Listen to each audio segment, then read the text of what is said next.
আপনি এটা নিয়ে যান আর আমাদের জন্য একটা সিঙ্গারা এনে দিন। না স্যার, আপনারা এটা ভুল করছেন, এটা আপনাদেরই থালি। এবার কি করব? এত দামি খাবার নিয়ে চলে এসেছে, কিন্তু এই খাবারের টাকা আমাদের কাছে নেই, এটা দেওয়ার মতো ক্ষমতা আমাদের কাছে নেই। তোমাদের টাকা দেওয়ার দরকার নেই, এই খাবারটা আমার তরফ থেকে তোমাদের জন্য। আমাদের জন্য এই দামি খাবার আপনি অর্ডার দিয়েছেন? আপনারা যখন হোটেলে এসে কথা বলছিলেন তখন আমি আপনাদের কথা সব শুনেছি। আরে কি করছো নাকি তুমি?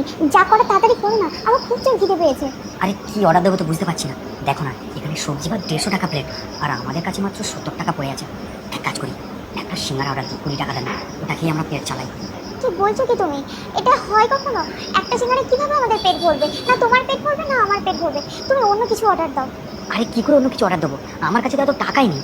তুমি তো জানো যে বাবু টোটো চালাতাম, তিনি কাজ থেকে আমাকে বার করে দিয়েছে, কাজের জন্য এদিক ওদিক ঘুরে বেড়াচ্ছি। আমার পরিস্থিতিটা একটু বোঝার চেষ্টা করো। তুমি এক কাজ করো, এখন একটা সিঙ্গারা খেয়ে নাও, আর যখন কাজ পেয়ে যাবো তখন মন ভরে তোমাকে খাইয়ে দেবো। তাহলে কি করবো এখন? পেটে গামছা পেতে বসে থাকবো নাকি? একটা সিঙ্গারে সারাদিন কিভাবে চালাবো বলো তো? এমনিতেও কালকে আমি সারা দিনটা জল খেয়েছিলাম। তুমি প্রত্যেকবার বলো কালকে খাওয়াবো কালকে খাওয়াবো, আর এখন যখন খাওয়ার সময় এসেছে এই একটা সিঙ্গারা। তুমি একবার ভেবে দেখো, আমরা কয়েকটা দিন যদি এখানে কষ্ট করে থেকে একটা কাজ জোগাড় করে নিতে পারি, তাহলে আমাদের ভবিষ্যৎ উজ্জ্বল হবে। আর কয়েকটা দিন পর আমাদের একটা বাচ্চা হবে। তুমি কি চাও সে আমাদের মধ্যে এরকম কষ্টের দিন কাটাক? তার জন্য তো আমাদের টাকা ইনকাম করতে হবে, একটা ভালো কাজ জোগাড় করতে হবে। ততক্ষণ ততক্ষণ আমাদের বেঁচে থাকতে হবে তো নাকি? নাকি খিদেতে আমরা মরে যাবো? আরে তুমি কেন বুঝতে পারছো না? আমাদের পরিস্থিতি এখন খারাপ। একটা কাজ পেলে হাতে কিছু টাকা আসবে, তারপর আমাদের সব আশা পূরণ হয়ে যাবে। রাজি হয়ে যাও না, দয়া করে রাজি হয়ে যাও। কি আর করবো? তোমার উপরে তো আমি কোনো কথাই বলতে পারি না। শুনুন, বলছি একটা সিঙ্গারা দেবেন। ও আচ্ছা, একটা সিঙ্গারা আর কি? আর কিছু না। সিঙ্গারের সাথে একটা জল দেবেন। ও আচ্ছা, একটা জলের বোতল? না না, জলের বোতল নয়, ওই সাদা জল, যেটা আমরা এমনি খেতে পারবো, যেটার জন্য কোনো টাকা লাগবে না। তার মানে নর্মাল জল, তাই তো? নিয়ে আসছে, তুমি চিন্তা করো না। এক্সকিউজ মি, একবার এদিকে আসুন। হ্যাঁ ম্যাডাম বলুন।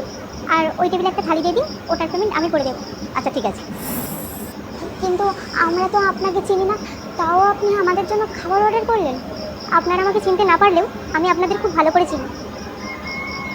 আপনি আমাদের চেনেন? আচ্ছা তুমি সাবধানে যাবে। শোনো না, আজকে বাড়ি ফেরার পথে মাছ নিয়ে যাবো, অনেকদিন হয়ে গেল মাছ খাইনি। আচ্ছা ঠিক আছে, বাবুকে বলবো আজকে 1 সপ্তাহ টাকা দিয়ে দেবে, আর যদি দিয়ে দেয় তাহলে মাছ নিয়ে যাবো। শোনো না, তোমাদের মধ্যে কি আমাকে 100 টাকা দিতে পারবে? 100 টাকা? কিন্তু কেন? আমি ইন্টারভিউ দিতে যাচ্ছিলাম, আর ব্যাগে আমার টাকা পয়সা ফোন সব ছিল, সব চুরি হয়ে গেছে। আর ব্যাগে টাকা পয়সা ছিল, তাই আমি ভাড়া দিতে পারিনি, সেই জন্য আমাকে এখানে নামিয়ে দিয়েছে। 100 টাকা তো দিতে পারবো না, কিন্তু 50 টাকা দিতে পারবো। দাঁড়াও, তুমি একটা অচেনা মেয়েকে টাকা দিয়ে দেবে? এমনিতেই আমাদের নুন আনতে পান্তা ফুরায়, আমরা অনেক গরিব। আর তাছাড়া ওনাকে আমরা কিভাবে সাহায্য করবো? আমাদেরই কেউ সাহায্য করলে ভালো হয়।